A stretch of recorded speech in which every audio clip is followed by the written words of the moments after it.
हाँ, कहाँ तक हुआ था? सर निंदा प्रस्ताव तक हुआ था निंदा सर। प्रस्ताव। निंदा प्रस्ताव तक, है ना? जी। धन्यवाद हो गया था, धन्यवाद प्रस्ताव। हाँ हो गया। स्थगन हो गया था, स्थगन प्रस्ताव। हम्म। धन्यवाद भी करवा दिए थे। लास्ट हमको लगा धन्यवाद प्रस्ताव करवाए थे ना, यही आपका लास्ट था। निंदा निंदा था पहले। प्रस्ताव था सर। निंदा धन्यवाद प्रस्ताव का है। स्थगन धन्यवाद करवाए नहीं थे, हुआ। स्थगन प्रस्ताव। Yes sir. हाँ स्थगन प्रस्ताव में लिखवाया था 50 सदस्यों का समर्थन होना जरूरी है। इसी में कौन सा जो स्थगन प्रस्ताव था, ये राष्ट्रपति का लागू करने का नहीं ना रहता है? कौन सा? स्थगन प्रस्ताव, निंदा प्रस्ताव, ये सब लोकसभा में आता है, तो इधर राष्ट्रपति का क्या हो जाएगा? तो स्थगन में होगा क्या 50% 50 स्थगन सदस्य का? स्थगन प्रस्ताव में दिया है कि 50 सदस्यों का समर्थन तथा पीठासीन अधिकारी, जो अधिकारी अब मौजूद होंगे, उनकी अनुमति से जो है कि यह प्रस्ताव को जो है कि आपको पेश किया जाएगा, है ना? और यह प्रस्ताव लोकसभा तथा राज्यसभा दोनों में पेश किया जाता है, स्थगन प्रस्ताव, है ना? और एक कोई ही जो है कि मुद्दे पर जो है कि आपको उठाया जा सकता है ना? उससे अधिक पर नहीं। कोई एक ही मुद्दे पर स्थगन प्रस्ताव उठ सकता है, कोई अधिक मुद्दे पर स्थगन प्रस्ताव जो है कि आपको नहीं उठ सकता है। ये बात जो है कि आपको लिखा गया है ना? धन्यवाद प्रस्ताव शुरू हो गया।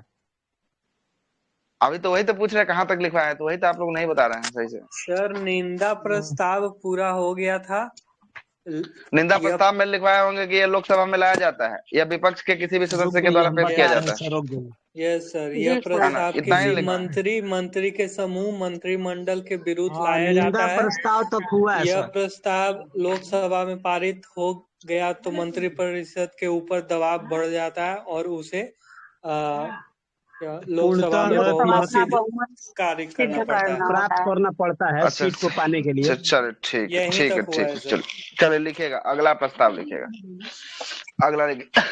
अगला लिखिएगा। अगला स्थगन प्रस्ताव। स्क्रीन दिख रहा होगा ना, जो आउट कर देते हैं। स्थगन तो लिखा गया था ना। हो गया उधर। स्थगन हो चुका है। स्थगन हो गया था। अच्छा, स्थगन हो गया ना? स्थगन बात उसमें नहीं थी। नहीं, स्थगन आपका स्थगन वो दूसरा है, ये प्रस्ताव है। वो स्थगन दूसरा लिखवाया था। स्थगन मतलब कि आपको होता है क्या कि संसद को कुछ समय के लिए निलंबित कर देना, स्थगन कहलाता है। ये लिखवाए होंगे, है ना? ये लिखवाए होंगे। लिखिए, ये वाला नहीं। लिखिए स्थगन प्रस्ताव लिखिए। आइए जल्दी जल्दी स्टार्ट कीजिए। लाइट भी नहीं है, लैपटॉप भी एक आध घंटा चल जाए मुश्किल से, तो यही बहुत है ना? चार्ज लगा देते हैं। कौन पता था कि लाइट कट ही जाएगा। स्थगन प्रस्ताव स्थगन प्रस्ताव लिखिए। स्थगन प्रस्ताव के लिखिए, स्थगन प्रस्ताव के बारे में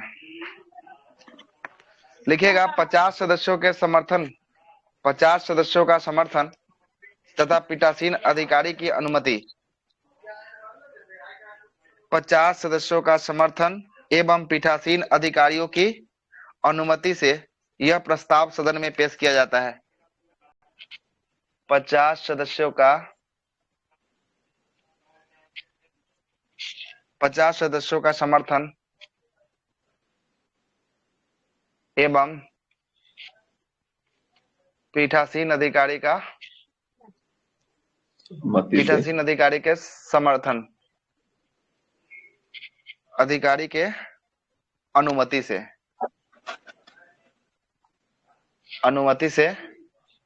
लिखिएगा, अनुमति से यह प्रस्ताव सदन में पेश किया जाता है।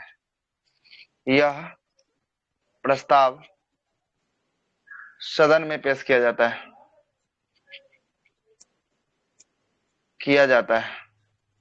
अधिकारी क्या बोले सर? अधिकारियों के अधिकारी की अनुमति से यह प्रस्ताव, अधिकारी की अनुमति से यह प्रस्ताव सदन में पेश किया जाता है। सदन में पेश किया जाता है ना?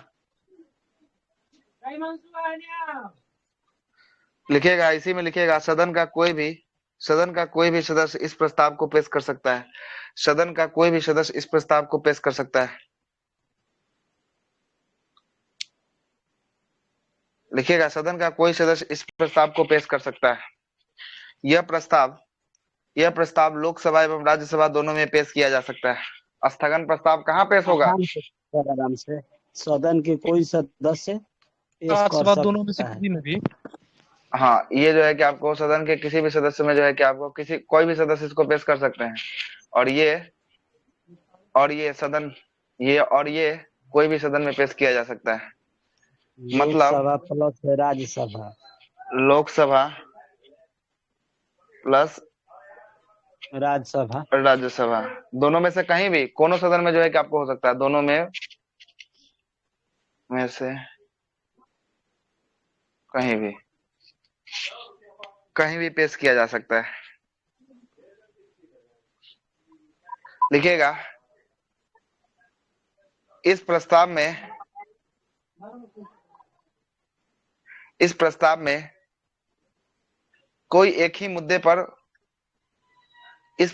कोई एक ही मुद्दा उठाया जा सकता है, उससे अधिक नहीं। इस प्रस्ताव में कोई एक ही मुद्दा उठाया जा सकता है, उससे अधिक नहीं।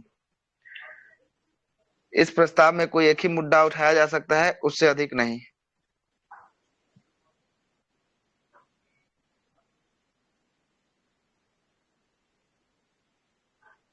जैसा लिखिएगा, लोक महत्व के विषयों पर चर्चा किया जाता है। लोक महत्व के विषयों पर चर्चा किया जाता है। लोक महत्व के विषयों पर चर्चा किया जाता है।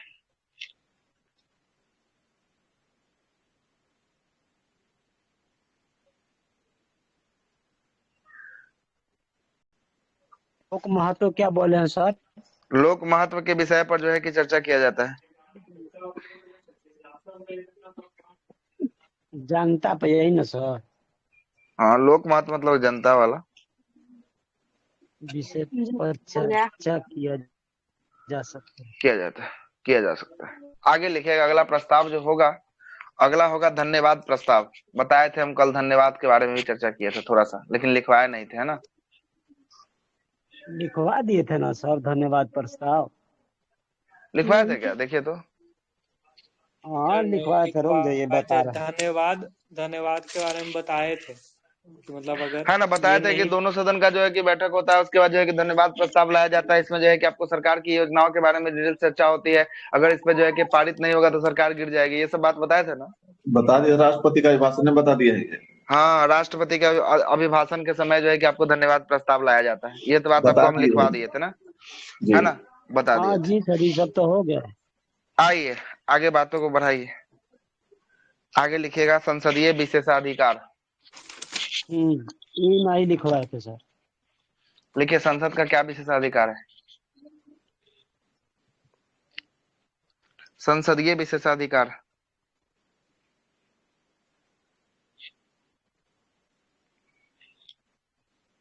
अधिकार, संसदीय विशेष अधिकार। विशेषाधिकार।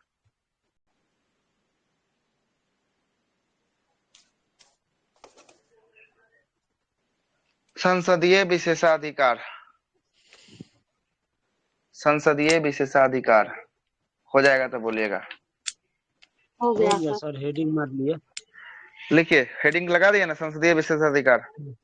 इसकी चर्चा अनुच्छेद 105 में है। लिखिए, इसकी चर्चा अनुच्छेद नंबर कितना में? अनुच्छेद नंबर 105 में।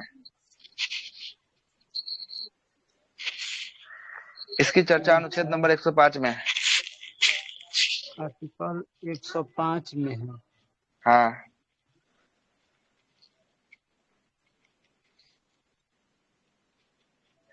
लिखिएगा, आर्टिकल 105 में है। देखिएगा, संसद सदस्य को लिखिएगा, संसद सदस्य को, इसी में है, संसद सदस्य को अधिवेशन के समय या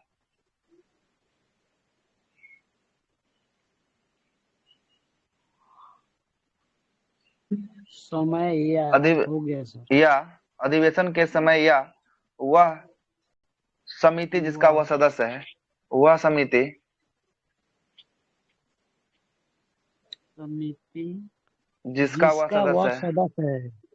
जिसका वह सदस्य है,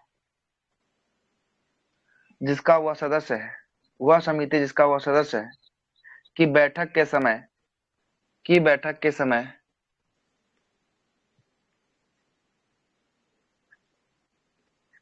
के बैठक के समय के बैठक के समय अर्थात अधिवेशन या बैठक से पूर्व अर्थात अधिवेशन के पूर्व अधिवेशन या बैठक से पूर्व अधिवेशन या बैठक से पूर्व पूर्व या पश्चात पूर्व या पश्चात 40 दिन के अंदर 40 दिन की अवधि के दौरान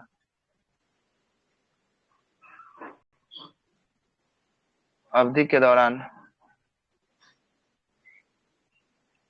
के दौरान गिरफ्तार नहीं किया जा सकता।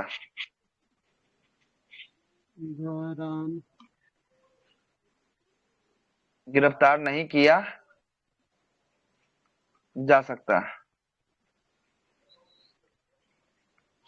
मतलब कहना है कि अगर वो संसद का सदस्य है, अधिवेशन जो शुरू होने वाला है, 3 गो सत्र का अधिवेशन होता है, मानसून होता है, बजट होता है और शीत होता है। ये 3 गो सदन का कि 3 गो सेशन होता है, इसके शुरुआत होने या किसी समिति का अगर ये हेड है, उस समिति का सदस्य का बैठक अगर शुरू होगा या उस समिति के बैठक समाप्त होने से 40 दिन पहले और 40 दिन आगे तक इसको जो है कि आपको गिरफ्तार नहीं कर सकता है कोई पुलिस। या किसको देता है? ये संसदीय विशेषाधिकार संसद को देता है कि आपको पुलिस जो है कि आपको गिरफ्तारी नहीं कर सकती। ठीक ना, गिरफ्तारी आपको नहीं कर सकती। आया बात समझ में कि नहीं आया? तो इसमें सब आया लोकसभा सदस्य होगा ना, वो सब अधिकारी सब संसदीय विशेषाधिकार में तो संसद का जितना मेंबर है सबको ये अधिकार प्राप्त है। संसद का जितना मेंबर है ना, लोकसभा, हाँ दोनों संसद का मतलब ही होता है दोनों। संसद का मतलब ही होता है दोनों। ये दोनों में जितना भी सारा है ना, सबको जो है कि आपको ये प्राप्त है, ये सभी के सभी को प्राप्त है ये। ठीक है, इसको गिरफ्तार नहीं कर सकते हैं। आगे आइएगा, आगे लिखिएगा दूसरा नंबर किसी को पॉइंट। मर्डर कर देगा तो नहीं होगा। बोले ना कि 40 दिन के अंदर में अवधि में जो है कि आप गिरफ्तार नहीं कर सकते हैं उसको। अगर गिरफ्तार कीजिएगा तो इस संसदीय विशेषाधिकार का हनन हो जाएगा, फिर वो सुप्रीम कोर्ट चला जाएगा, है ना। संसद में ये संविधान में ही वर्णित है। भले हो सकता है, हाँ 41वां दिन कर सकते हैं आप, है ना। इसलिए देखते हैं बहुत सारा जो है कि आपको मंत्री विधायक जो होता है कि मतलब कि कांडो करके बचल रहता है ना, नहीं जाता है जेल। यही सब आपका होता है। दूसरा लिखिएगा, सदन की अनुमति के बिना, सदन के अनुमति के बिना, इसी में सर की 2 नंबर नहीं अलग लिखिए ना। सदन की अनुमति के बिना किसी सदस्य को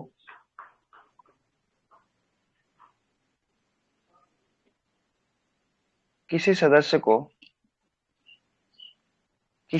को साक्ष्य देने के लिए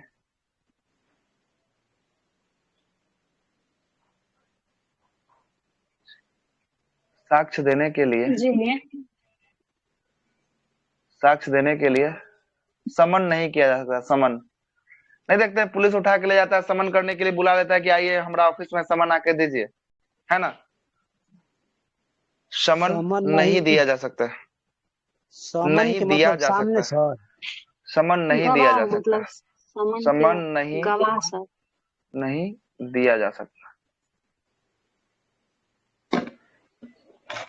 क्या बोलता है कि सदन से अनुमति चाहिए। अगर किसी को समन के लिए बुला रहे हैं, किसी को समन कर रहे हैं, इंतला कर रहे हैं, उसको बुला रहे हैं कि मेरे ऑफिस में आइए आपसे कुछ बात करना है, इससे पहले सदन में आपको अनुमति लेना पड़ेगा। सदन पुलिस को अनुमति लेना पड़ेगा। किससे? सदन से अनुमति लेना पड़ेगा कि ये मेंबर जो आपके सदन के हैं, इनको हम समन करने के लिए बुलाना चाहते हैं। सदन अनुमति दे देगी, उसके बाद जो है कि आप इसको बुला सकते हैं, उससे पहले आप नहीं बुला सकते। आया बात समझ में? ये संसदीय विशेषाधिकार देता है। सर पावर ठीक है सर, से कर सकता है ना। नहीं आप समन कर, आपको जो सदन से फिर अनुमति लेना पड़ेगा आपको, तभी जाकर उसको समन के लिए बुलाइएगा, है ना। ऐसे नहीं बुला सकते समन के लिए। सर एक क्वेश्चन है, मर्डर कर दिया तो वो तो बोले क्या जो सदन में उस समय जो है कि 7 आपको दिन तक बिना आपको बुलाए उपस्थित होता है तो उसका सदस्यता रद्द हो जाता है। हाँ रद्द हो जाता है, वो तो हम आपको लिखाई दिए, है ना, लिखवाई दिए। तो वैसा वैसा आता है ना, तो वैसा मैटर जब आता है तो हाईलाइट मैटर आ जाता है, तो सदन के सदस्य जो होते हैं, मेंबर जो अध्यक्ष होते हैं, वो दे देते हैं अनुमति के लिए, जाइए आप समन के लिए बुला लीजिए। लेकिन फॉर्मेलिटी के लिए सदन में आपको जाना ही पड़ेगा, उसको जो है कि फॉर्मेलिटी करना ही पड़ेगा। अरे बात समझ में, आगे लिखिएगा। सर मोस्ट ये नियम हेवी सिर्फ है। बैठक के टाइम ही लागू होगा ना? आप ये जो है कि सदन के अनुमति के बिना आप किसी को नहीं, वो तो गिरफ्तारी नहीं कर सकते हैं। आप बुलाना भी होगा तो आप सदन के बिना अथी के नहीं बुला सकते हैं, है ना, शमन नहीं कर सकते हैं किसी को, ठीक ना। अगला लिखिएगा, वो तो गिरफ्तारी से संरक्षण था वो। आगे लिखिएगा, न्यायालयों के द्वारा, तीसरा इंपॉर्टेंट है, सबसे इंपॉर्टेंट यही है, न्यायालय के द्वारा संसद की कार्यवाही की जांच नहीं की जाएगी। न्यायालय के द्वारा संसद की कार्यवाही की जांच नहीं की जाएगी। संसद, फिर से एक बार सुनिए, न्यायालय के द्वारा संसद की कार्यवाही जांच नहीं की जा सकती। हाँ, नहीं की जा सकती है। इसका वर्णन अनुच्छेद नंबर 122 में देखने को मिलता है। 122 में मतलब संसद के अंदर क्या कार्रवाई हो रहा है नहीं हो रहा है, उससे न्यायालय का कोई मतलब कि टिप्पा टिप्पणी नहीं होगा। न्यायालय बीच में इंटरफेयर नहीं कर सकता है। ये किसमें लिखा गया? अनुच्छेद नंबर 122 में लिखा गया, संसदीय विशेषाधिकार की जो है कि ये सब बात है। संसदीय विशेषाधिकार की जो है कि आपको ये सब बात जो है कि आपको है। ठीक है, आया बात समझ में? न्यायालय इसके अंदर टिप्पा टिप्पणी नहीं कर सकता है ना। न्यायालय को एकदम अलग रखा गया है। ये अपना जो काम करेगा, इसका काम किया हुआ हो जाएगा, उसके बाद न्यायालय में जाएगा तो न्यायालय को है मन रहेगा तो उसको रखेगा, खारिज करेगा, वो न्यायालय का बात का काम है। लेकिन जब सदन की कार्यवाही चल रही होगी उस समय न्यायालय जो है कि इसमें इंटरफेयर नहीं करेगा, है ना। इसका संसदीय विशेषाधिकार जो है कि आपको देता है ना। ये सब अभी आपको समझ में नहीं आ रहा होगा। जब कथन निष्कर्ष वाला जब क्वेश्चन आपसे पूछेगा ना, तब लगेगा कि हाँ ये सब चीज पढ़े रहते तो थोड़ा सा क्वेश्चन बनता, क्या कि यही सब चीज कथन निष्कर्ष में पूछा जाता है। जो याद करने वाला तो आपको हम लोग लिखवा ही दिए हैं, वो तो आपका याद हो जाएगा, है ना। लेकिन क्वेश्चन जब कथन निष्कर्ष पे आएगा ना, तब ऐसा ऐसा ही क्वेश्चन सब जो है कि आपसे पूछेगा, है ना। बताइए कि इनमें से कौन सही है कौन गलत है। ए और आर सही है, आर ए की व्याख्या करता है, ए और आर सही है, आर इसमें आर जो है कि 3 ए गो की दे व्याख्या देगा नहीं सर, करता 2 है। गो सही होगा चाहे 1 गो सही होगा, इनमें से कहेगा कि हाँ, कौन तो नहीं उसके लिए है पूरा डीप कौन है। जानकारी होगा तभी ना जाके आप बना पाइएगा उस क्वेश्चन को। आगे चलिएगा, संसदीय विशेषाधिकार समाप्त हो चुका है, यहाँ पे आगे चलिए, आगे आइएगा।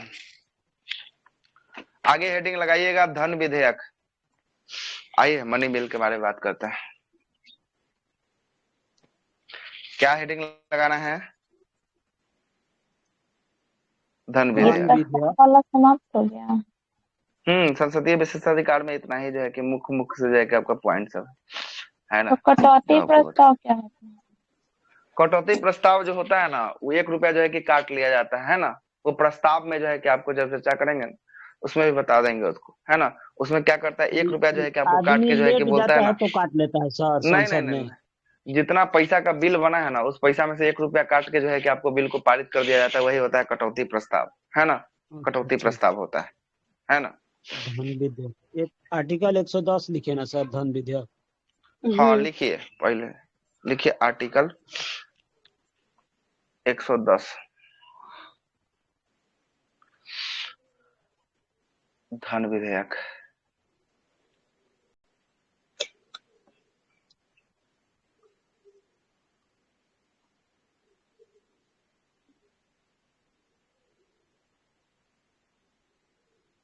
अनुच्छेद नंबर कितना?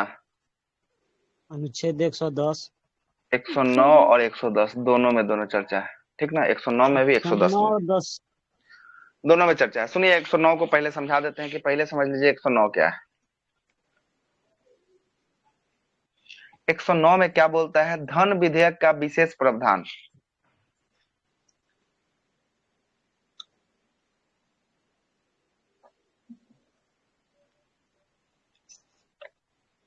आवाज नहीं आ रहा सर। आवाज नहीं जा रहा है? ना बोलेंगे तब ना, ठीक है सर। ये है आपका 100 कितना में? 109 में। नहीं विशेष प्रावधान क्या की बोल बात करेंगे, वो जो है कि आपको धन विधेयक का विशेष प्रावधान की बात करेंगे। आर्टिकल नंबर 109 में जो है कि धन विधेयक का विशेष प्रावधान है। प्रावधान कहने का मतलब है कि इसका जो है कि आपको निर्णय, मतलब कोई विधेयक धन विधेयक है या नहीं है, इसका निर्णय कौन लेता है? लोकसभा लोकसभा अध्यक्ष। अध्यक्ष। तो लोकसभा अध्यक्ष। तब पहला लिखिएगा इसके प्रावधान में, है ना, इसका निर्णय अध्यक्ष लेता है।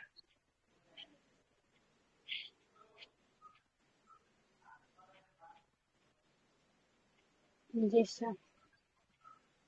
इसका लोकसभा अध्यक्ष लेता है। कोई विधेयक धन विधेयक है या नहीं है, इसका जो है कि आपको कौन चर्चा करता है? तो लोकसभा अध्यक्ष जो है कि आपको चर्चा करता है। तो इसका मतलब तो ये हुआ कि लोकसभा अध्यक्ष को जो मन करेगा कि हाँ ये मेरे जान पहचान का है तो इसको धन विधेयक बना दो, ये नहीं है तो नहीं बना दो, ऐसा कुछ भी नहीं है ना। उसकी भी जी। परिभाषा की चर्चा जो है कि आपको की गई है। कौन सा विधेयक धन विधेयक होगा या नहीं होगा, उसकी परिभाषा की भी चर्चा आर्टिकल नंबर 109 में ही जो है कि आपको की गई है ना। धन विधेयक की जो है कि आपको परिभाषा की चर्चा, है ना, नहीं सॉरी, धन विधेयक की परिभाषा की चर्चा 110 में है। अब धन 110 विधेयक के लिए में, जी। विशेष प्रावधान जो है कि 109 में है। अब कोई विधेयक धन विधेयक है या नहीं है, इसका निर्णय कौन लेता है? इसका निर्णय जो है कि आपको लोकसभा अध्यक्ष के द्वारा ले लिया जाता है। लोकसभा अध्यक्ष। अच्छा, दूसरा नंबर लिखिएगा, दूसरा इसी में लिखना है, दूसरा इसी में लिखना है। इसे राष्ट्रपति के पूर्व अनुमति पे जो है कि आपको लाया जाता है।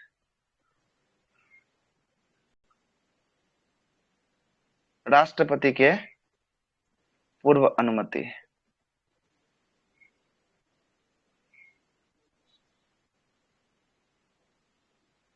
मतलब कहने का मतलब समझ रहे ना क्या हुआ? कहने का मतलब हुआ कि अगर लाना है तो राष्ट्रपति से पहले से अनुमति ले रहे हैं साहब कि इसको जो है कि ला रहे हैं, इसमें कोई नाकर नोकर आप नहीं कीजिएगा बाद में कि हाँ हम पॉकेट बिटो का प्रयोग करेंगे, इसका प्रयोग करेंगे, उसका प्रयोग करेंगे, वो सब वाला नाटक यहाँ पे नहीं चलेगा आपका, ठीक ना। इसको हम पहले आपसे अनुमति ले रहे हैं कि ये जो है कि आपका पैसा वाला धन के मामले में है, अगर ये आप नहीं दीजिएगा तो मेरा सरकार आज है या कल गिर जाएगा। इसलिए इसमें कोई नाटक नहीं, इसमें आपको पहले अनुमति दे दीजिए, जब आपको हम भेजेंगे तो फिर आपको अनुमति देना ही पड़ेगा, आप उसको रोक नहीं सकते हैं। आ रहा है बात समझ में कुछ? अच्छा, मतलब पूर्व अनुमति मतलब राष्ट्रपति दोबारा जो है कि स्कूल जो है कि भेज नहीं सकता। अगर राष्ट्रपति के पास एक बार चला गया धन विधेयक तो दोबारा राष्ट्रपति नहीं भेज सकता है। काहे के लिए नहीं भेज सकता है? कि राष्ट्रपति इसमें पहले से अनुमति प्रदान किया हुआ है, पहले से अनुमति दे दिया है कि ठीक है आप लाइए कि हम आपको एक के बार में करके भेज देंगे, कोई दिक्कत वाली बात नहीं, ठीक ना, कोई दिक्कत वाली बात नहीं। और धन विधेयक को जांच भी नहीं करेगा सर, पासे कर देगा राष्ट्रपति? नहीं, डायरेक्ट वो पहले पास ही कर देगा, जैसे ही उसके पास जाएगा उसको पास करके वो आगे भेज देगा, ठीक ना, पास करके वो उसको आगे भेज देगा, ठीक ना। आगे लिखिएगा, तीसरा नंबर पॉइंट में लिखिएगा, इसे धन विधेयक को केवल लोकसभा में प्रस्तुत किया जाता है, केवल यह प्रथम बार लोकसभा में। आ रहा है बात समझ में क्या बोलना चाह रहा है? ये कहना ये चाह रहा है कि धन विधेयक को सबसे पहला किस सदन में संसद के लाया जाता है? तो धन विधेयक के मामले में संसद का लोकसभा जो है कि आपको सर्वोत्तम है, लोकसभा में ही जो है कि इसको लाया जाता है ना, पहले लोकसभा में इसको लाया जाएगा, है ना। आगे लिखिएगा, राज्यसभा में नहीं जाएगा सर? लिखिए ना आगे। जाएगा लेकिन राज्यसभा के पास 14 दिन का अधिकार है। लिख लिए, धन विधेयक को केवल पहले लोकसभा में ले जाएगा। लिखिए आगे, राज्यसभा को केवल 14 दिन का अधिकार है धन विधेयक के मामले में। अच्छा,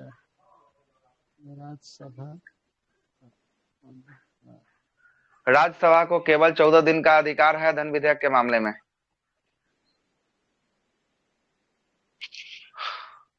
अब राज्यसभा, अब देखिए अब क्या होगा यहाँ पे। अब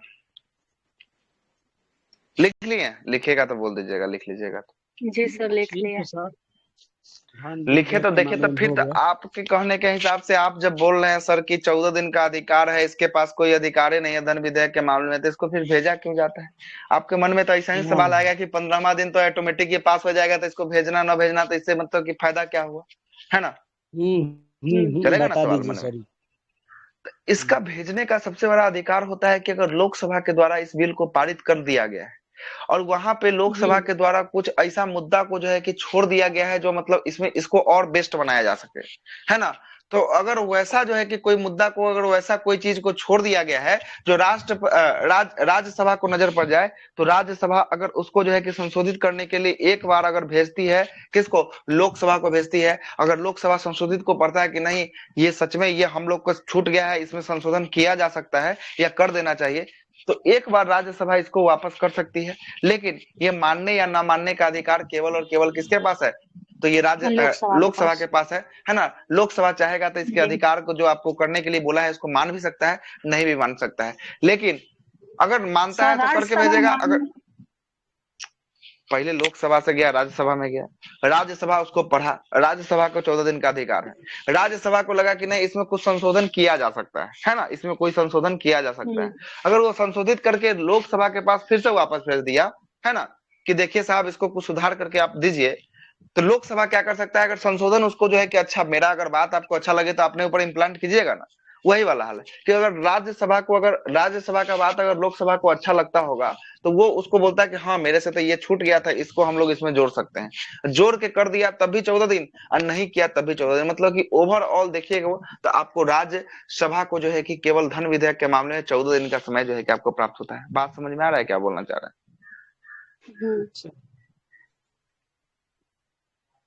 कोई भी मतलब बिल यही ना सर, कोई बिल नहीं, केवल धन विधेयक के मामले में चर्चा हो रहा है, कोई बिल के मामले में चर्चा नहीं हो रहा है, केवल और केवल धन विधेयक के मामले में चर्चा हो रहा है ना। केवल और केवल किसमें, धन विधेयक के मामले में जो है कि चर्चा हो रहा है। अगर कोई ऐसा पॉइंट जो है कि आपका छूट गया और कुछ लिख रहे हैं, आपका कोई पॉइंट छूट गया, हम बोले कि ना यहाँ पे इसको पॉइंट को भी जोड़ लीजिए, आपके लिए ज्यादा अच्छा रहेगा, है ना, तो वही सुझाव देता है राज्यसभा, किसको देता है, लोकसभा को देता है। लेकिन मानेगा कि नहीं मानेगा ये किसके ऊपर डिपेंड करता है, लोकसभा पर, लोकसभा के ऊपर डिपेंड करता है कि वो मानेगा कि नहीं मानेगा। अगर नहीं भी मानता है तो 14 दिन, अब मान भी लेता है तो ये 14 दिन। इसलिए बोला जाता है कि 14 दिन का जो है कि आपको समय सीमा है ना।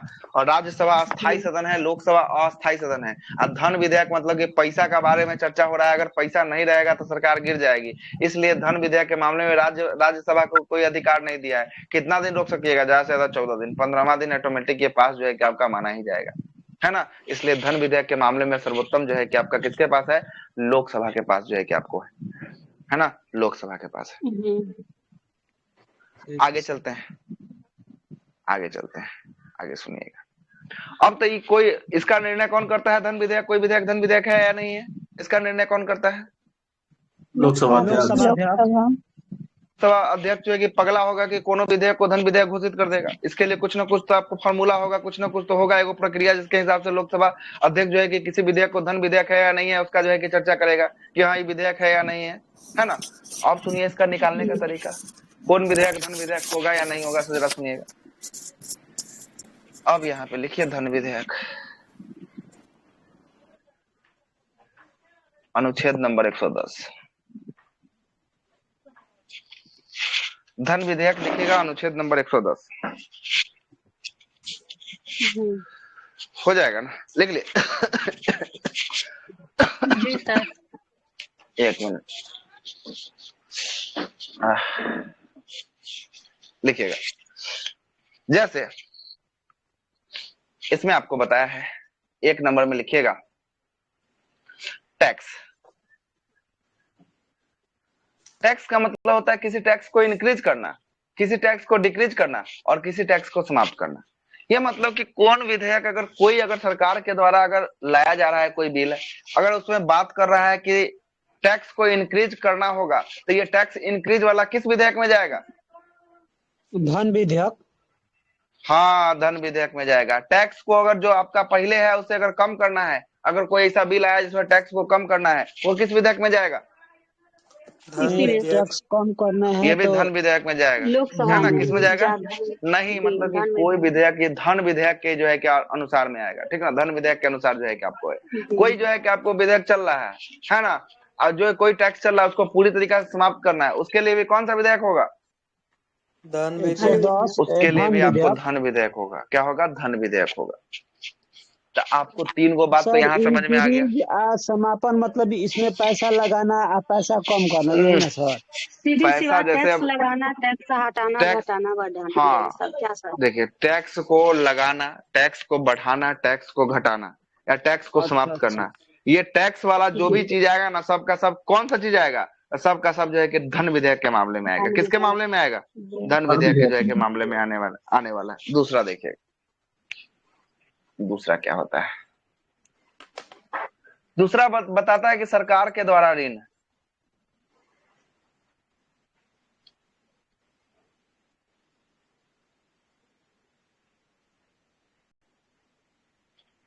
सरकार के द्वारा ऋण या कर्ज जो है कि आपको लिया जाता है। अब देखिएगा, कोई रोड बनाने के लिए वर्ल्ड बैंक से कर्जा लिया जाता है, कोई रोड बनाने के लिए है ना IMF से कर्जा लिया जाता है, कुछ बनाने के लिए किसी से कर्जा लिया जाता है, बहुत सारा सुनते होंगे आप लोग करंट अफेयर में, है ना। तो ये जो सरकार जो आपको ऋण लेती है ना, तो इसके लिए भी एक विधेयक को पारित किया जाता है। उस विधेयक को हम लोग क्या कहते हैं? तो उस विधेयक को कहते हैं धन विधेयक कहते हैं। क्या कहते हैं? धन विधेयक कहते हैं। आ रहा है बात समझ में? क्या बोलना चाह रहे वर्ल्ड हैं? में भी लागू है, हाँ जी सर। विदेश में भी लागू है। नहीं, विदेश में ऋण न ले रहे हैं उससे, आप कर्जा न ले रहे हैं, उसमें थोड़ी लागू है। ठीक ठीक।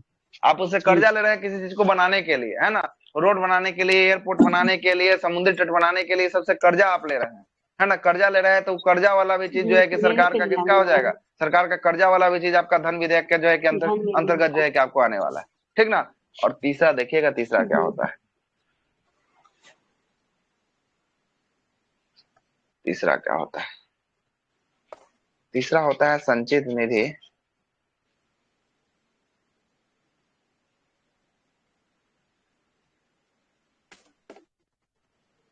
आकस्मिक निधि।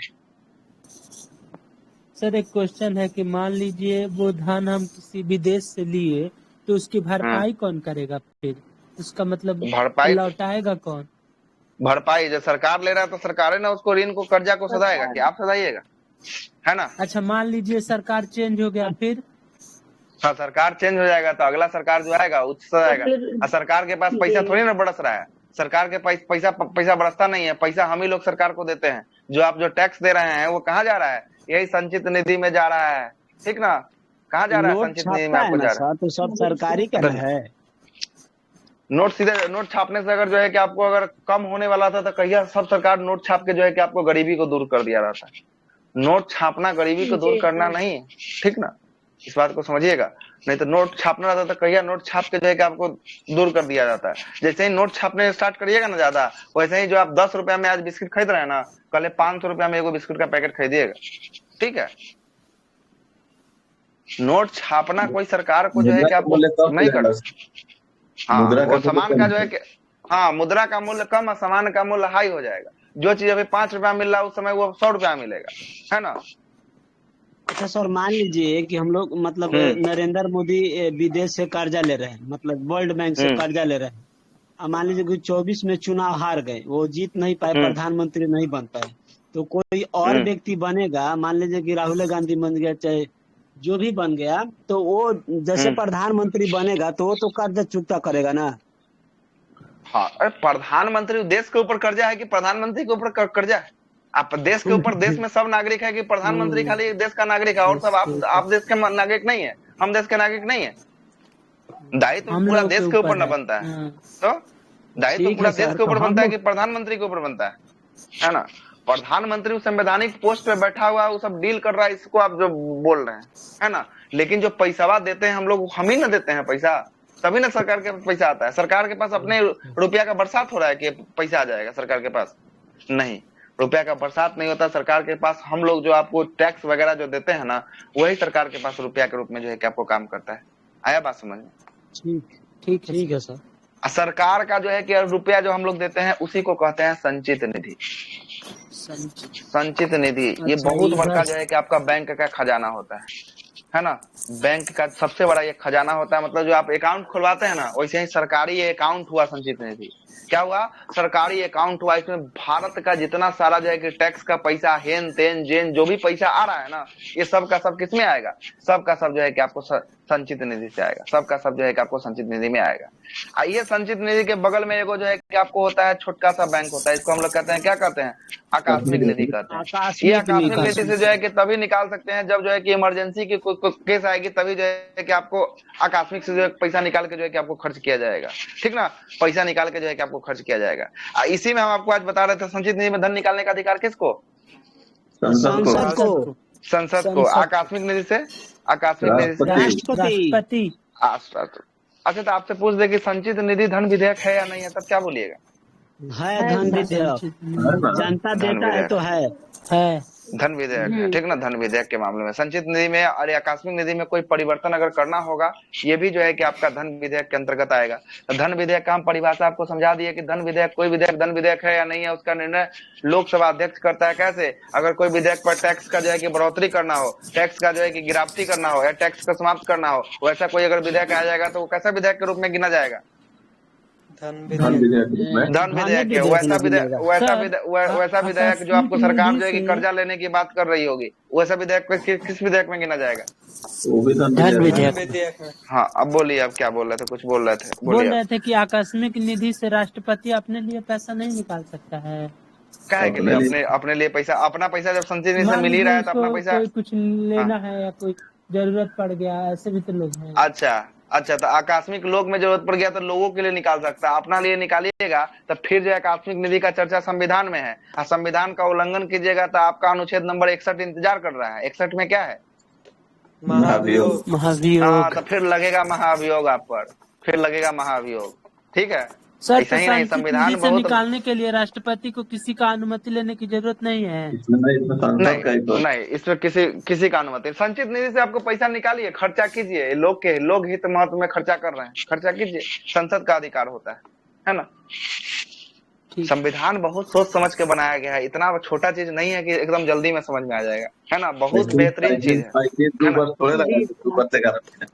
ऐसा ही बेहतरीन चीज है। हर एक दूसरे से कनेक्शन है, कहीं ना कहीं एक दूसरे से कनेक्शन जो है कि बैठाया गया है। जहां आप इसके जो है कि अवहेलना करते हैं, वहां जो है कि आपका सजा भी इंतजार कर रहा है आपके लिए, है ना, सजा भी इंतजार कर रहा है। हर एक चीज का एकदम प्रावधान जो है कि विशेष रूप से जो है कि यहाँ पे किया गया है, ठीक ना, किया गया है, ठीक। तो यहाँ पे धन विधेयक आपको समझ में आ गया। जी सर। चलिए, धन विधेयक का इतना सारा फैक्ट हम आपको लिखवा दिए हैं, जरा देखिए तो कौन कौन फैक्ट, कोई और छूटा भी है क्या, देख लीजिएगा एक बार, हम पढ़ते हैं। इसका वर्णन 110 109 में मिलता है, लिखवाए हैं। लोकसभा अध्यक्ष इसको बताता है, कोई विधेयक धन विधेयक, इसको लिखवाए हैं।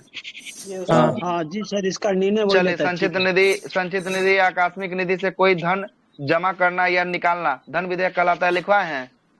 अब वही ना लिखवाए, संचित निधि आकस्मिक निधि में जो है कि आपको परिवर्तन, है ना, परिवर्तन का मतलब क्या हुआ, तीसरा नंबर पॉइंट देखिए ना, तीसरा में वही ना लिखा हुआ है, लिख लीजिए अगर मन हो तो फिर से लिखिए।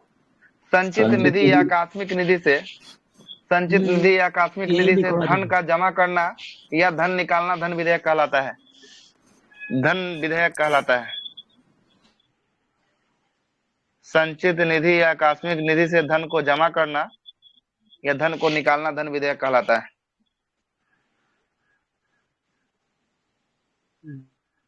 जमा या निकालना सर, यही ना,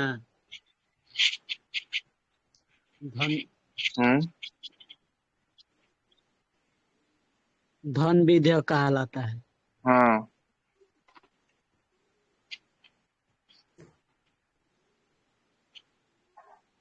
हो गया सर,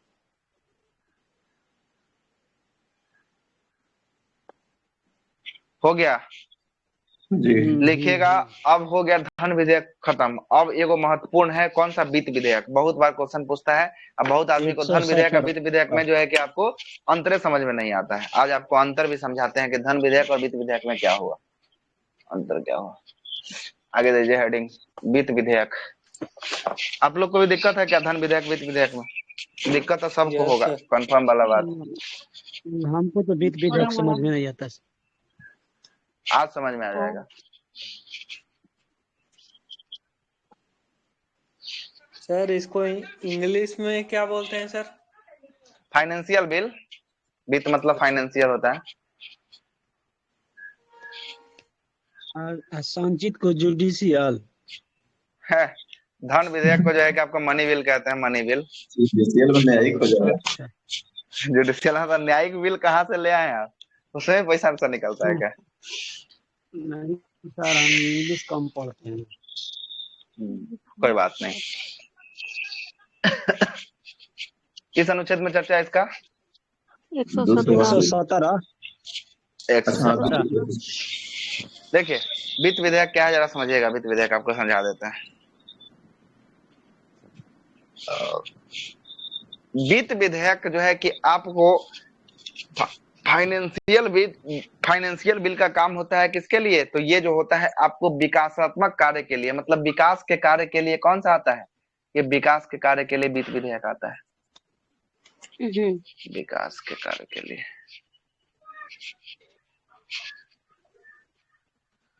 मतलब आगे हम आपसे बताए हैं, यहाँ देखिएगा। सरकार अगर ऋण ले रही है, किससे ले रही है? वर्ल्ड बैंक मान लीजिए, है ना।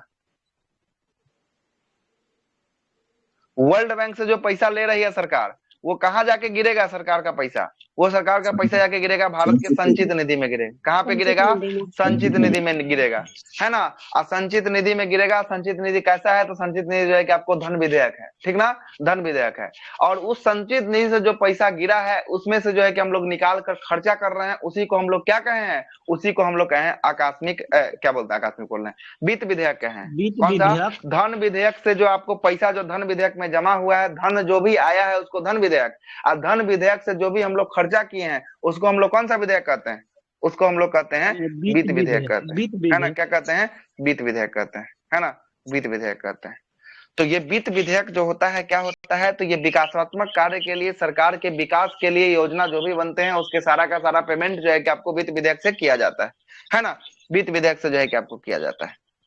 इसमें दो टाइप का होता है, वो कैटेगरी ए होता है, वो कैटेगरी बी होता है।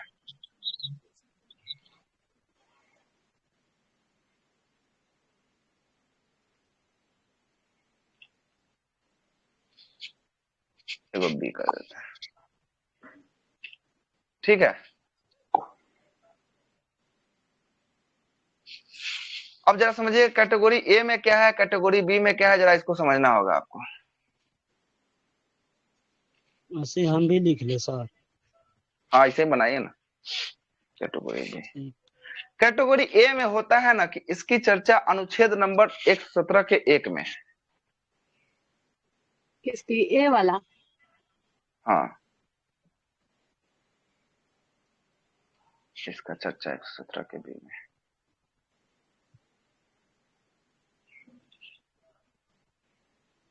अनुच्छेद कितना लिखे सर? 11? 117? 117 के 1 है, 117 के 2 है कि आपको 2 है तो 111 दिख रहा है आपको? नहीं अब ना आया सर, उस समय नहीं दिख रहा है क्या? यार दिख रहा, चले चलिए आगे लिखिएगा कि जो कैटेगरी ए वाला है, कैटेगरी ए वाला जो है, कैटेगरी ए वाला ये केवल और केवल किस में होता है? तो केवल लोकसभा में पास होता है, पेश होता है। जी सर। केवल लोकसभा में पेश होता है। लोकसभा से प्रारंभ लिखिए, पेश क्या लिखिएगा? प्रारंभ लिख लीजिए, है ना। और जो ये होता है ये कैटेगरी बी वाला होता है, ये संसद के किसी भी सदन में, संसद के किसी भी सदन में। मतलब कि अगर वित्त विधेयक की बात करेंगे, वित्त विधेयक दो टाइप का होता है। एगो वित्त विधेयक होता है केवल लोकसभा में प्रस्तुत होता है, एगो होता है संसद के किसी भी सदन में प्रस्तुत हो सकता है, लोकसभा या राज्यसभा किसी में भी वो हो सकता है। आया समझ? आगे लिखेगा राष्ट्रपति के पूर्व अनुमति से, कैटेगरी ए में।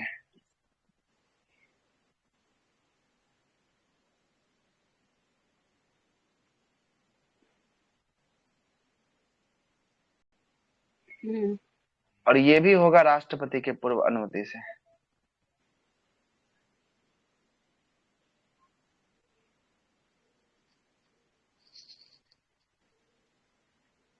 ये भी राष्ट्रपति के पूर्व अनुमति से जो है कि आपको पास हो सकता है ना। मतलब साहब। कहने का मतलब जो है कि आपका ये भी राष्ट्रपति के पूर्व अनुमति, मतलब राष्ट्रपति को पहले अनुमति ले लेना पड़ेगा, और दोनों में जो है कि राष्ट्रपति पहले अनुमति दे सकते हैं। एक जो होता है ए टाइप का होता है, इसमें जो है कि आपको लोकसभा में पहले पेश किया जाता है। जो बी टाइप का होता है वो संसद के किसी भी सदन में जो है कि आपको आ सकता है। उसके लिए कोई निर्धारण नहीं है कि लोकसभा में लाइए या राज्यसभा में लाइए, आपके ऊपर डिपेंड करता है। ठीक है, आपके ऊपर डिपेंड करता है। आगे लिखिएगा।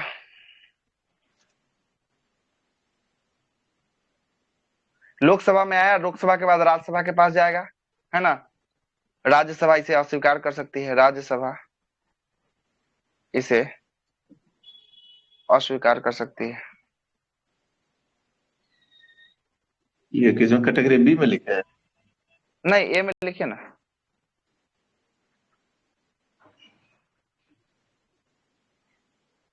यहाँ लिखिए। राज्यसभा और स्वीकार करती है सर। हाँ, अस्वीकार मतलब कि इसको अगर इसको धन विधेयक की तरह नहीं है कि इसको 14 दिन तक आप रोक सकते हैं। इसको जो है कि आप अस्वीकार भी कर सकते हैं। इसमें जो है कि आपको ऐसा नहीं है कि 14 दिन आपका रोक दिए तो 15वां दिन ये पेश हो जाएगा, पास हो जाएगा। वैसा कुछ जो है कि आपको वित्त विधेयक कॉन्सेप्ट में नहीं देखने को मिलेगा। क्या है कि वित्त विधेयक का कॉन्सेप्ट होता है कि सरकार का खर्चा करना। अगर जिसको मन है रोक दिया तो रोक दिया, चलो भाई कोई दिक्कत नहीं है ना।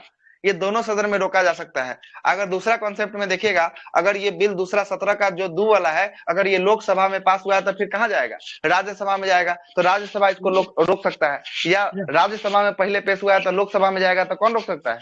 लोकसभा रोक सकता है। तो दोनों में जो है कि आपको इसमें लिख लीजिएगा, इसमें लोकसभा एवं राज्यसभा दोनों रोक सकता है। लोकसभा कैटेगरी बी में लिखा है। हाँ, कैटेगरी बी में है कि इसमें हम आपको लिखवाए ही नहीं ना कि पहले आपको किस में पास हो रहा है।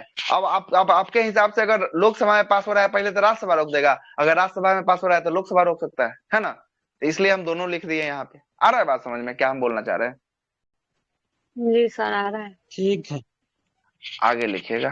पैसा जो खर्चा होगा दोनों रोक सकते। इस पे संयुक्त अधिवेशन हो सकता है। ए वाला ए में लिखे सर। दोनों में संयुक्त, दोनों में संयुक्त अच्छा, दोनों अधिवेशन हो सकता है।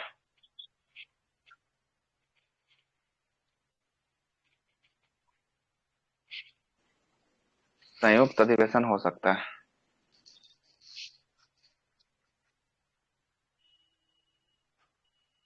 मतलब कहने का बात है कि अगर दूसरा सदन अगर इस बिल को रोक देता है, अगर इस बिल को पास नहीं होने देता है, तो इस पर संयुक्त अधिवेशन बुला सकते हैं कि नहीं बुला सकते हैं? आपसे पूछेगा कि कौन सा विधेयक पे आप संयुक्त अधिवेशन बुला सकते हैं? संविधान संशोधन विधेयक, धन विधेयक या वित्त विधेयक? क्या आंसर होगा? वित्त विधेयक। कौन सा जो है कि आपको इस पे जो है कि आपको कौन सा विधेयक पे जो है कि आप जो है कि ज्वाइंट सीटिंग नहीं, संयुक्त अधिवेशन नहीं बुला सकते हैं? कौन सा विधेयक पे?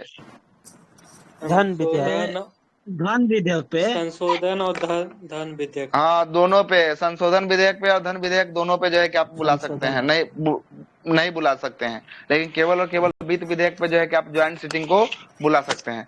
वित्त विधेयक पे और साधारण विधेयक पे, साधारण विधेयक और वित्त विधेयक। नोट में यहाँ डालिए, नोट में लिखिए। संयुक्त अधिवेशन हो सकता है, तो इसकी अध्यक्षता लोकसभा अध्यक्ष करेगा ना? हाँ, लोकसभा अध्यक्ष जहां भी होगा उसका लोकसभा अध्यक्ष करेगा। लिखिएगा नोट में। संयुक्त अधिवेशन की अध्यक्षता लोक लिखिए ना। लिखिए धन विधेयक एवं संविधान संशोधन विधेयक में, लिखिए नोट में लिखिए धन विधेयक एवं संविधान संशोधन विधेयक में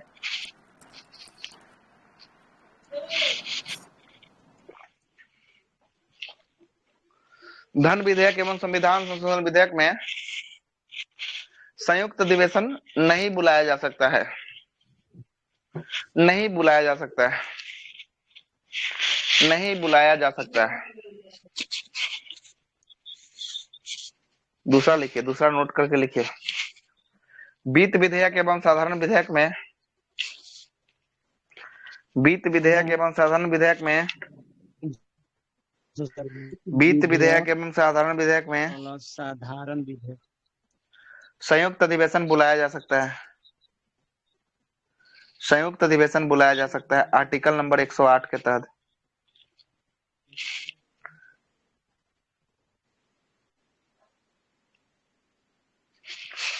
आर्टिकल नंबर 108 के तहत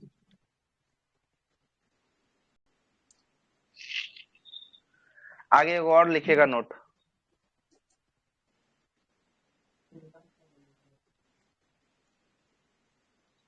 जी सर। आगे लिखिएगा हर धन विधेयक वित्त विधेयक होता है। हर धन विधेयक वित्त विधेयक होता है। हर धन विधेयक वित्त विधेयक होता है। आराम से सर, हर धन विधेयक वित्त विधेयक होता है।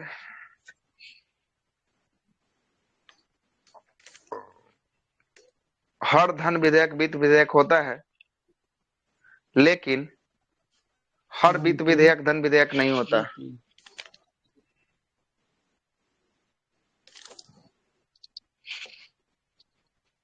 हर धन विधेयक वित्त विधेयक होता है, लेकिन जी सर।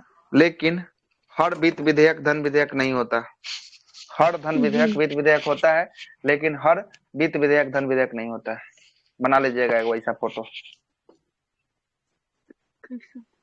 हो गया सर, लिख ली तीनों। तीनों भी तीनों इंपॉर्टेंट है सर, यही पूछता है। फोटो बना लीजिए। स्क्रीन पे दिख रहा है फोटो? कौन फोटो सर? जो लिखवाए तो हम लोग लिख लिए हैं। फोटो नहीं दिख रहा है और स्क्रीन पे बनाया सो गोल एगो राउंड बनाया होगा। हाँ, एगो गोल, एगो बड़का गोल में लिखिएगा वित्त विधेयक का, छोटका गोल उसको बड़का गोल के अंदर में लिखिएगा, उसको लिखिएगा धन विधेयक, है ना? देखिए लिखा होगा।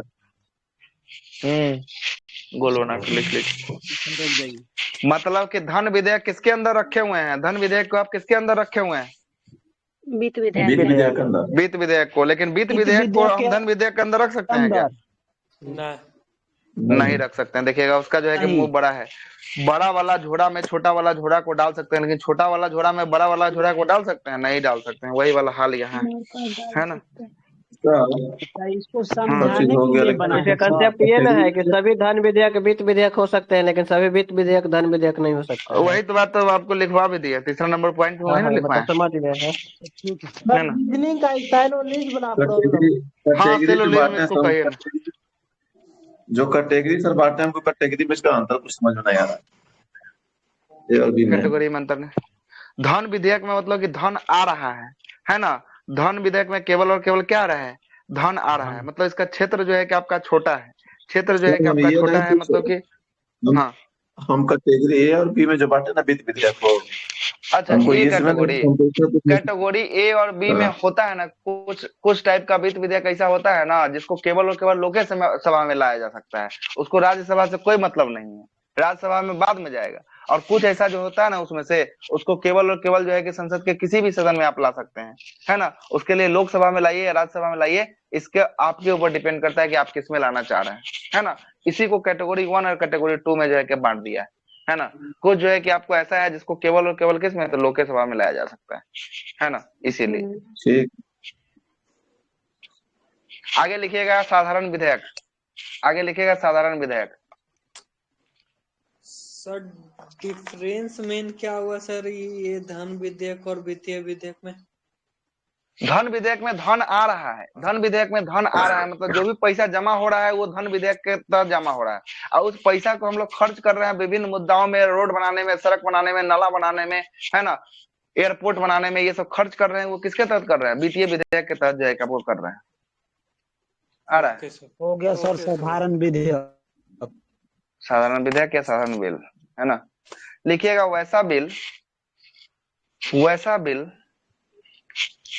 वैसा बिल जो ना तो धन विधेयक हो, जो ना तो धन विधेयक हो और ना ही वित्त विधेयक हो। वैसा बिल जो ना धन विधेयक हो ना वित्त विधेयक हो।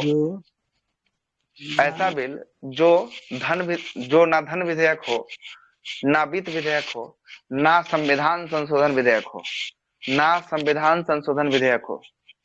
वैसा बिल जो ना धन विधेयक हो ना वित्त विधेयक हो ना संविधान संशोधन विधेयक हो, ना संविधान संशोधन विधेयक हो। वैसा बिल को हम लोग साधारण बिल के नाम से जानते हैं। वैसा बिल को हम लोग साधारण बिल कहते हैं। वैसा बिल को हम लोग साधारण बिल कहते हैं। वैसा बिल को हम लोग साधारण बिल कहते हैं। यह बिल दोनों सदनों में कहीं भी पहले पेश किया जा सकता है। यह बिल संसद के दोनों सदनों में पहले कहीं भी पेश किया जा सकता है। हाँ, आराम से ही बोल रहे हैं, लिखिए ना, ना छूटेगा बोलिएगा। यह बिल संसद के किसी भी सदन में पहले पेश किया जा सकता है। संसद के किसी भी सदन में पहले पेश किया जा सकता है। अगर एक ने पास कर दिया और दूसरे ने नहीं पास किया, अगर एक ने पास कर दिया, दूसरे ने नहीं पास किया, तो इस पे संयुक्त अधिवेशन बुला सकते हैं। अगर एक ने पास कर दिया, दूसरे ने नहीं पास किया, तो इस पे हम लोग संयुक्त अधिवेशन बुला सकते हैं।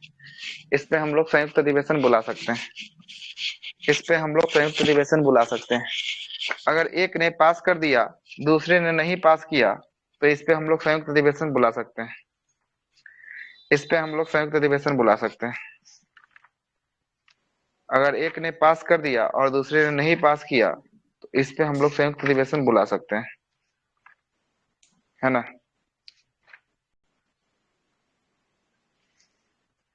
हुआ? Yes sir. संयुक्त अधिवेशन बुला सकते हैं, है ना। संयुक्त अधिवेशन बुला सकते हैं। चलिए ठीक है, अब आगे लिखिएगा, अगला हेडिंग मारिएगा, संविधान संशोधन विधेयक। अब यह लास्ट बचा है, संविधान संशोधन विधेयक। सर थोड़ा साधारण बिल एक लाइन में बता दीजिए, डिस्कनेक्ट हो। साधारण बिल का मतलब क्या? मतलब कि वैसा बिल जो ये तीनों से भिन्न हो, है ना। धन विधेयक से भिन्न हो, वित्त विधेयक से भिन्न हो, और संविधान संशोधन विधेयक से भिन्न हो, है ना। वैसा बिल को हम लोग साधारण बिल कहते हैं, है ना। ठीक ठीक। आप क्या बोले हैं? संविधान संशोधन सर? संविधान संशोधन विधेयक।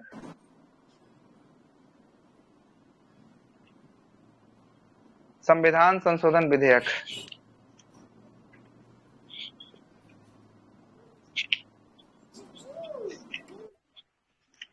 संविधान संशोधन विधेयक, है ना। यहाँ समझिएगा, ये 3 प्रकार से होता है संविधान संशोधन विधेयक। कैसे कैसे होगा जरा सुनिएगा।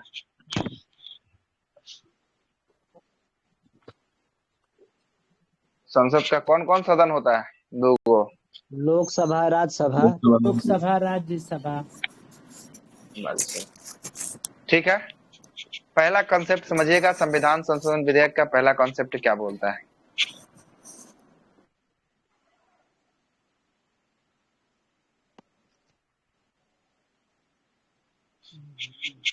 पहला कॉन्सेप्ट बोलता है आपका कि पहला कॉन्सेप्ट बोलता है कि पहला ये कैसा हो सकता है, संविधान संशोधन विधेयक तो पहला 50% प्लस एक आदमी का अगर समर्थन हो जाएगा तो कोई बिल कानून बन सकता है। ठीक है, पहला ये हुआ। आ रहा है बात समझ में? पहला का मतलब हुआ 50% प्लस एक, है ना। कोई आदमी का समर्थन अगर मिल रहा है तो वो बिल जो है कि आपको बन सकता है। समझ में नहीं आएगा वो बोलिएगा, ठीक ना, वो बोलिएगा। बोल दीजिए सर। आ रहा है। पहला जो बोलता है कि 50% प्लस एक जो है कि आदमी का समर्थन अगर मिल जाए, उसको हम लोग क्या कहेंगे? उसको हम लोग जो है कि आपको पहला बिल कहेंगे। ये 3 टाइप का होता है। संविधान संशोधन विधेयक में 3 कैटेगरी में बांटे हैं। पहला कैटेगरी ये हुआ, पहला कैटेगरी ये हुआ। दूसरा कैटेगरी पे चले अब। दूसरा कैटेगरी क्या बोलता है? दूसरा कैटेगरी बोलता है कि दोनों सदनों से 2/3 बहुमत से पास कराना पड़ेगा। इसी को कहते हैं विशेष बहुमत। अच्छा रुक सर, दोनों सदनों से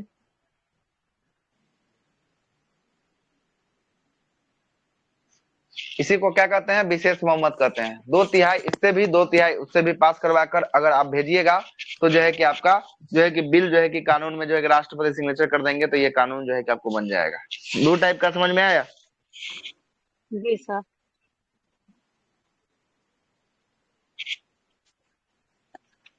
हो गया, आगे चलें। इसी को विशेष बहुमत कहते हैं। हाँ नहीं,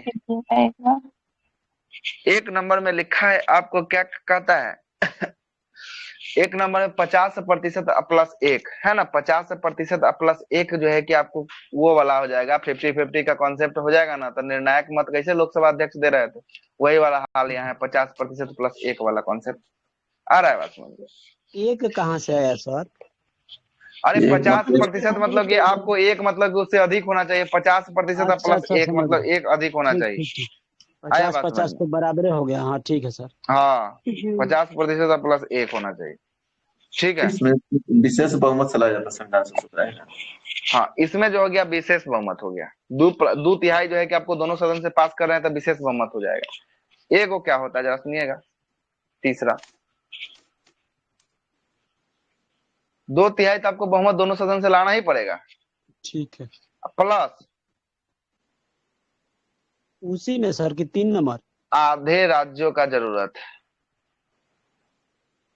राज्य से सहमति। मतलब कहने आ रहा है बात समझ में, क्या कहना चाह रहा है, कहना ये चाह रहा है कि आपको 2/3 दोनों सदनों से पास कराना होगा, और प्लस भारत के आधे राज्यों से जो है कि आपको अनुमति प्रदान करना पड़ेगा।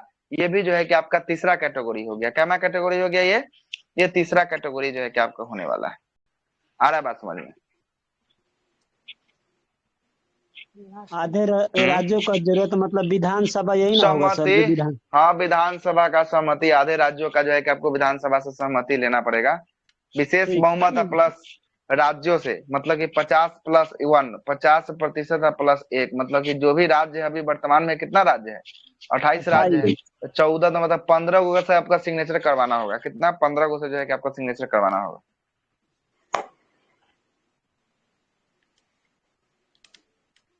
है ना।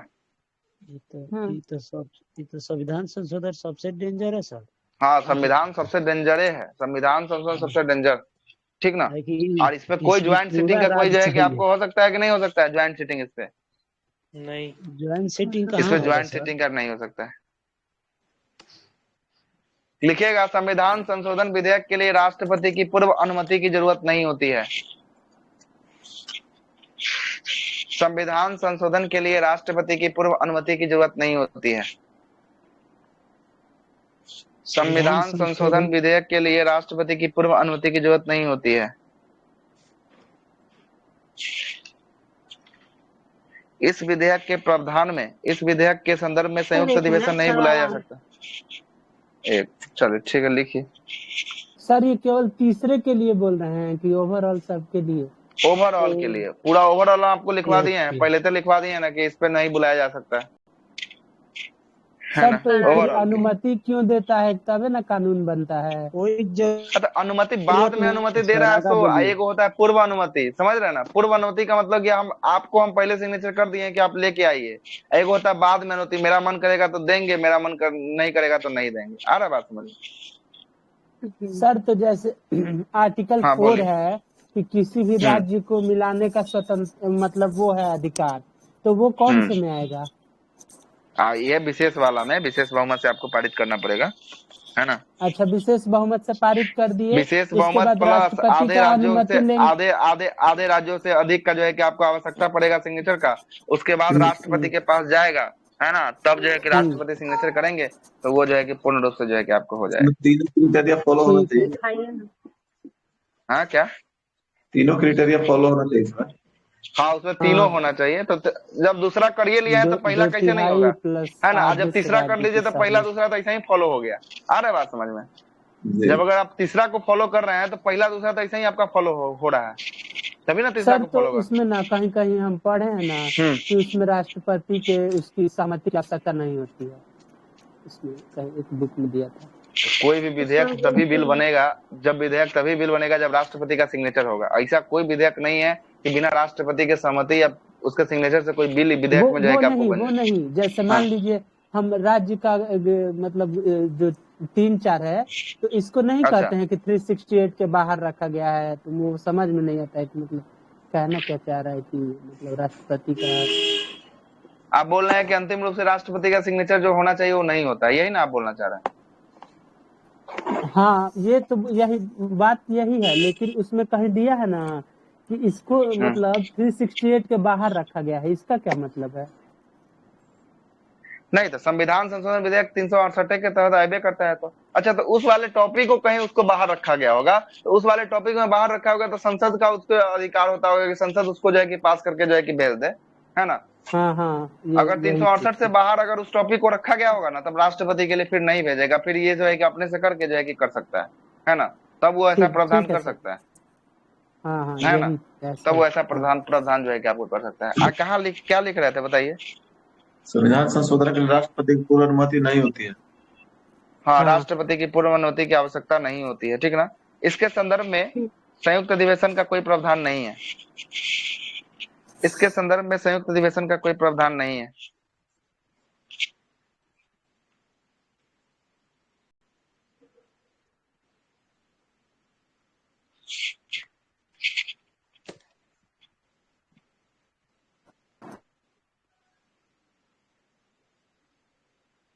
जी सर। हो गया जी हो गया। चलिएगा, अगला प्रश्न लिखिएगा, अगला लिख लीजिएगा आप लोग, है ना। 3 को यहाँ पे लिख लीजिए, छोटा छोटा बात है, लिखवा देते हैं। लिखिएगा, विनियोग विधेयक का चर्चा अनुच्छेद नंबर 114 में है। विनियोग विधेयक का चर्चा अनुच्छेद नंबर 114 में है, और वार्षिक वित्तीय विवरण का चर्चा अनुच्छेद नंबर 112 में है। लिख लीजिए, विनियोग विधेयक 114 और वार्षिक वित्तीय विवरण कितना, 112, जिसको हम लोग बजट कहते हैं बोलचाल की भाषा में। विनियोग विधेयक कितना बताओ, 114 वार्षिक 112। विनियोग विधेयक 114, वार्षिक हो जाएगा जिसको बजट बोलते हैं 112।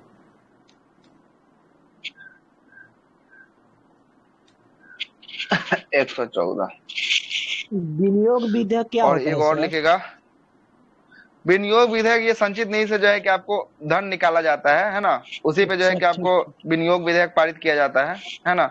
इसमें धन निकालने से आपको है ना।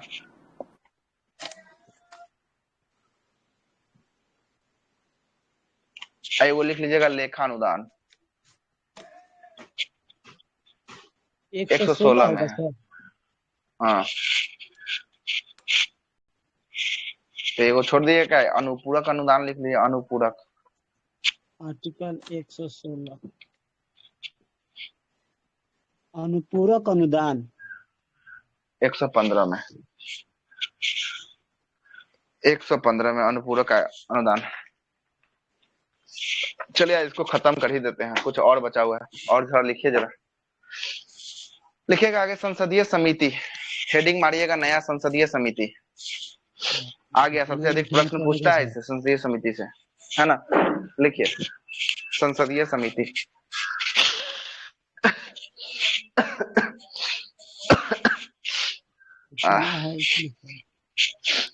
कितना है लिखिए ना, ज्यादा तो नहीं ना हुआ अभी, कितना हुआ है, 7-8 पेज हो गया होगा, उससे कम तो नहीं होगा, है ना। लिखिए, सब आदमी भाग जाते हैं क्लास से, पता नहीं उब जाते हैं सब, है ना। बोरिंग लगता होगा। इसका फॉर्मेट चेंज कर दे क्या, ना चलने दीजिए फॉर्मेट चेंज कर दे क्या, इसको फिर ऑब्जेक्टिव में ले आए क्या इसको। नहीं चलने दीजिए, जिनको जाना है जाने दीजिए। संसदीय समिति, बहुत लोग संसद पढ़ भी कर लेता है ना पहले सब किताबें से। लिखिएगा, संसदीय समिति लिखिएगा, पढ़ लेंगे तो।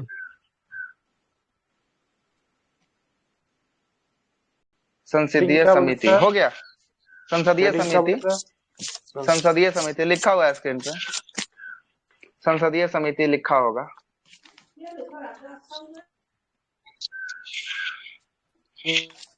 हो गया सर, लिख ली। लिखिए आगे, पहला लिखिए संसदीय समिति में, पहला फर्स्ट, पहला है प्राक्कलन समिति।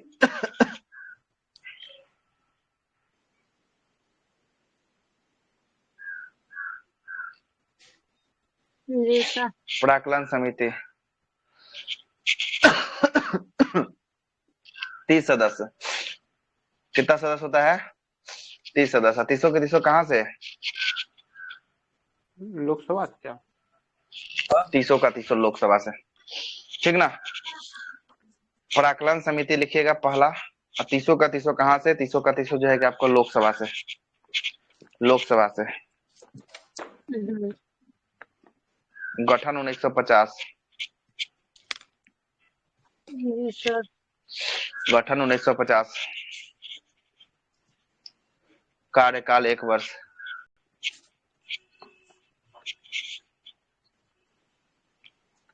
टोटल डेट 1 वर्ष,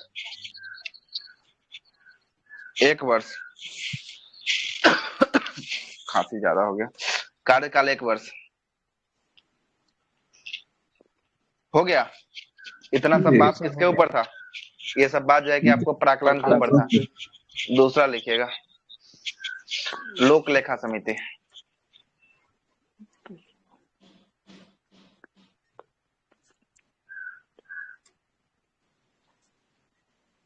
कितना सदस्य? 22। 15 लोकसभा से, 7 राज्यसभा से।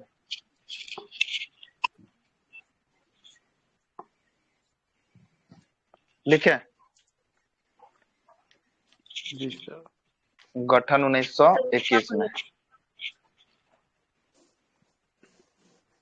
गठन 1921 में नहीं लिखे, 1921, गठन 1921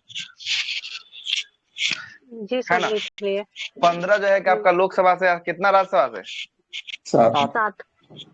7 जो है कि आपका राज्यसभा से, है ना, राज्यसभा से, है ना। 7 जो है कि आपका कार्यकाल राज्यसभा से। 1 साल ना सर? कार्यकाल 1 साल।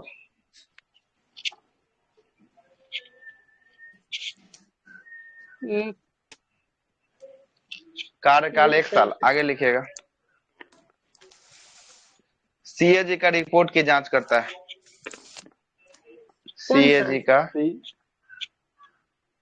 रिपोर्ट की जांच, जिसके बारे में लिखा रहा है वही ना करेगा।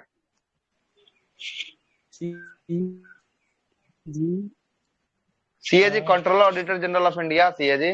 आ रहा है बात समझ में? अध्यक्ष विपक्ष का नेता होता है।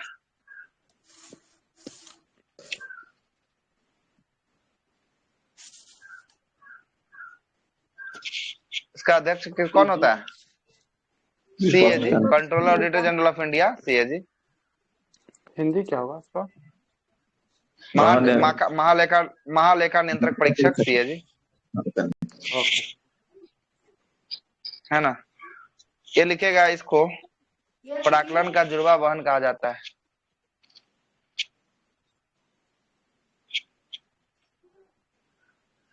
जुड़वा वहन।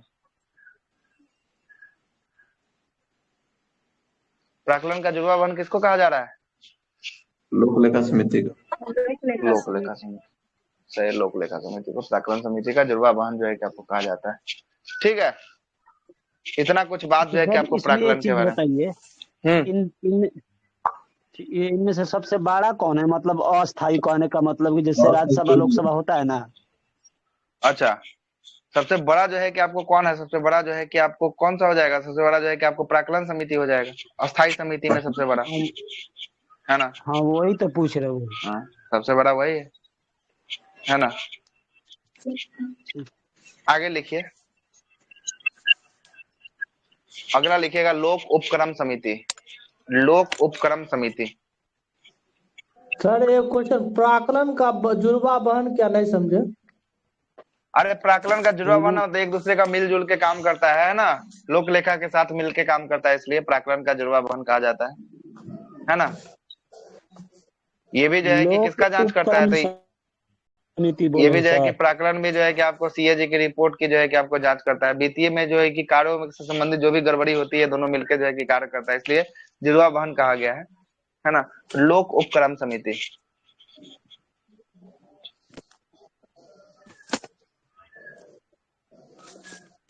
लोक उपक्रम समिति लिखेगा 22 सदस्य। इसमें दोनों का साथ होता है ना। हाँ, 15 + 7 लिखिएगा, 15 लोकसभा से, 7 राज्यसभा से।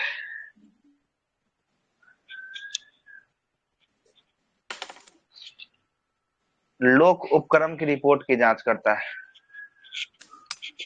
लोक उपक्रम संस्था की रिपोर्ट की जांच।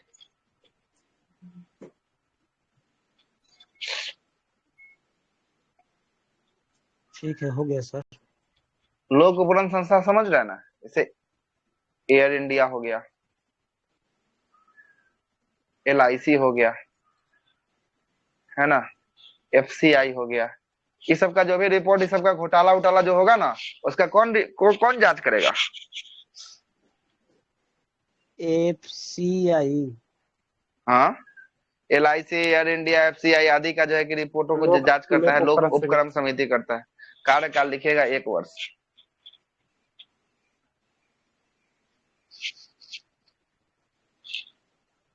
कार्यकाल 1 वर्ष।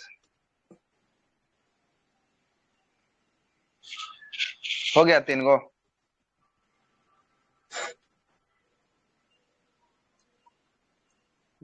हो गया सर। वो लिखेगा, आगे लिखिएगा अनुसूचित जाति और जनजाति कल्याण समिति। ये अलग है। हाँ,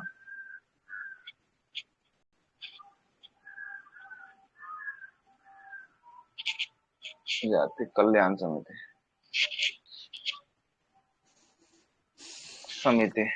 सर एक बार और बोलिए।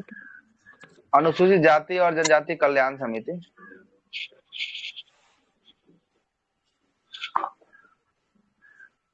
जी सर। हो गया सर। 30 सदस्य होते हैं इसमें टोटल ओवरऑल। 20 आपका लोकसभा से, 10 आपका राज्यसभा से। अनुसूचित जनजाति जनजाति में। हाँ, अनुसूचित जाति और जनजाति कल्याण समिति में आपको लिखना है 20 आपका होता है कहाँ से? 20 आपका होता है लोकसभा से और 10 आपका होता है राज्यसभा से।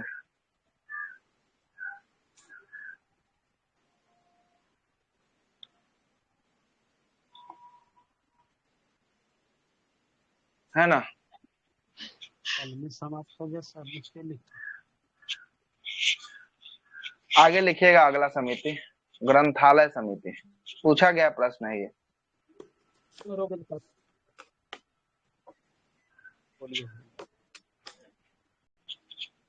क्या बोले हैं सर? ग्रंथालय समिति। उसके बाद इसका कार्यकाल नहीं ना होगा सर, अनुसूचित जनजाति कल्याण समिति का? इसका कार्यकाल नहीं चर्चा किया हुआ है। कार्यकाल किया रहता तो हम आपको बता देते। इसका कार्य क्या है?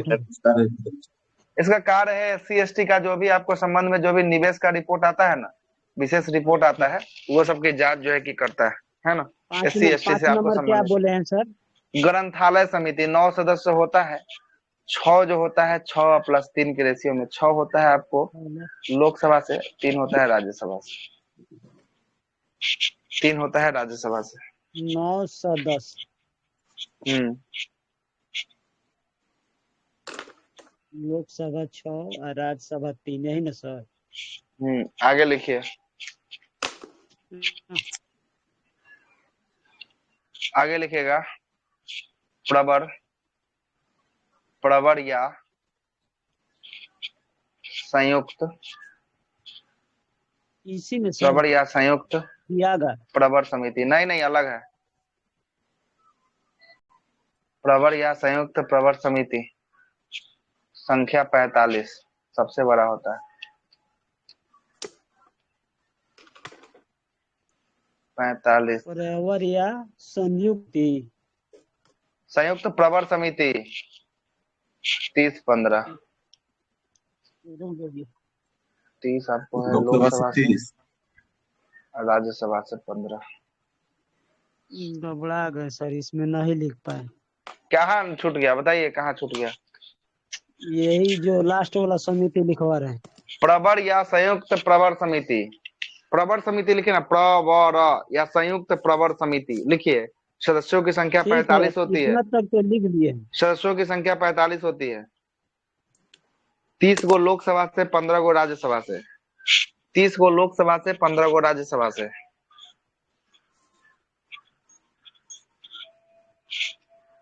ग्रंथालय समिति किसको जांच करती है सर? क्या ग्रंथालय समिति का, इसके बारे में कुछ नहीं बोला है, इसमें बोला है बस इतना ही लिखा हुआ, इसके बारे में भी नहीं कुछ विशेष बताया है। एक प्रवर समिति में, हाँ प्रवर में जो है कि आपको संयुक्त कोई रिपोर्ट आता है ना, वो सबको जांच, ये सब जांचे उचे करने के लिए जो है कि समिति जो है कि आपको गठित किया जाता है ना।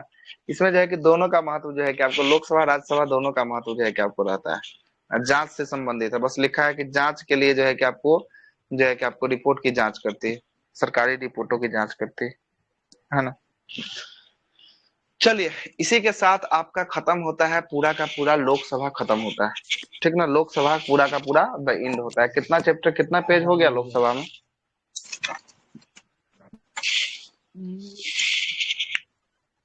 8-9 पेज हो गया होगा। 8 पेज। अब 8 पेज जो अगर प्रकलन समिति में सर लोकसभा से कितना राज्यसभा से कितना आता है? किसका प्रकलन में? जी सर। प्रकलन समिति में लोकसभा से 15, अच्छा प्रकलन में जो है कि 300 का 300 लोकसभा से। ओके सर, ठीक है। लगाए थे ना इसका? हाँ, रिकॉर्डिंग लगाए थे। अब आगे हम लोग कल क्या देखेंगे वो सुन लीजिएगा। हम आपको क्या क्या पढ़ा दिए हैं, अब जरा उसके ऊपर चर्चा कर लेते हैं। कल क्या देखेंगे उसको जरा सुन लीजिएगा। कल हम लोग देख लेंगे, क्या देख लेंगे? राष्ट्रपति हो गया है, उपराष्ट्रपति हो गया है, संसद हो गया है, संसद का लोकसभा राज्यसभा हो गया है ना। अब कल हम लोग सरकार बना देते हैं। क्या करते हैं? सरकार बना देते हैं। कल हम लोग देख लेंगे केंद्रीय मंत्रिपरिषद और मंत्रिमंडल को देख लेंगे, है ना। मंत्रिपरिषद मंत्रिमंडल को और प्रधानमंत्री को देख लेंगे। किसको? प्रधानमंत्री को, ठीक है। अब जैसे ही प्रधानमंत्री खत्म हो जाएगा उसके बाद तब फिर किसके तरफ चलेंगे? राज्य की तरफ चलेंगे। फिर राज्यपाल को देखेंगे, और नहीं तो बोलिएगा तब फिर इसको सुप्रीम कोर्ट को देखेंगे, है ना। जैसा बोलिएगा वैसा जो है कि काम होगा। राज्यपाल करा के sir supreme court high court जो है कि आपको एक के बार सोच रहा है कि रखेंगे, जो दोनों से है कि सतले जो है कि आपको हो जाएगा, उसी से रिलेटेड है। हाँ, आधा हो गया सर, आधा खत्म, आधा से ज्यादा खत्म कर दिया। 3-4 को टॉपिक बचा हुआ है। प्रधानमंत्री टोटल क्लास छोटा क्या हुआ? टोटल क्लास ये लेके जो है कि आपका 11 को क्लास हो गया। अच्छा, यूट्यूब पे एक क्लास मिल जाना चाहिए सर।